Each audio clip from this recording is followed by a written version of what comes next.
అక్కినేని నాగార్జున చిన్న కుమారుడు అఖిల్ వివాహం ఆగిపోయిందా? విశ్వసనీయ వర్గాలు ఈ ప్రశ్నకు అవుననే సమాధానమే ఇస్తున్నాయి. ప్రముఖ వ్యాపారవేత్త జీవీకే రెడ్డి మనవరాలైన శ్రియా భూపాల్తో 2016 డిసెంబర్లో అఖిల్ నిశ్చితార్థం జరిగిన విషయం తెలిసిందే.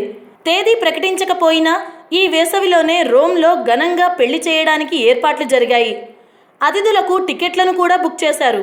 అయితే అనూహ్యంగా రోమ్ ప్రయాణాన్ని క్యాన్సిల్ చేసుకోవాలంటూ గత శనివారం సన్నిహితులకు సమాచారం వెళ్ళిందని, దానికి కారణం మాత్రం చెప్పలేదని తెలిసింది. పెళ్లి రద్దు నిర్ణయం శ్రియా కుటుంబం నుంచే వచ్చిందని ప్రచారం జరుగుతోంది. కూర్చొని మాట్లాడుకొని సమస్యను పరిష్కరించుకుందామని నాగార్జున సూచించినా అటు నుంచి స్పందన రాలేదంటున్నారు. నిజానికి అఖిల్ నిశ్చితార్థం వార్త బయటకు వచ్చినప్పుడు అంతా ఆశ్చర్యపోయారు.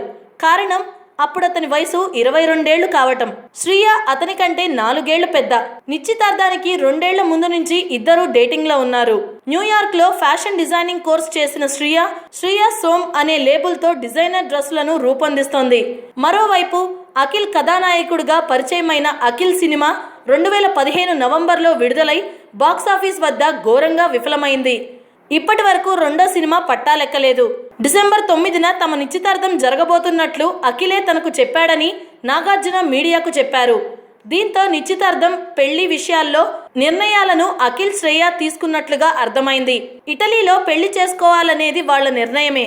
అంతలోనే పెళ్లి రద్దు వార్త వినిపించడంతో ఏం జరిగి ఉంటుందో రకరకాల ఊహాగానాలు వస్తున్నాయి. అఖిల్ శ్రేయ మధ్య అభిప్రాయ భేదాలు తలెత్తాయని, డెస్టినేషన్ వెడ్డింగ్ ఏర్పాట్లపై తేడాలొచ్చాయని వినిపిస్తోంది. ఏదేమైనా ఈ వ్యవహారంతో నాగార్జున బాగా కలత చెందినట్లు సినీ వర్గాలు అంటున్నాయి. హాయ్ ఫ్రెండ్స్, మా టుడే టుమారో యూట్యూబ్ ఛానల్ చూసినందుకు చాలా సంతోషం. మీకు నచ్చితే లైక్ చేయండి, సబ్స్క్రైబ్ చేయండి. నచ్చకపోతే కామెంట్ చేయండి.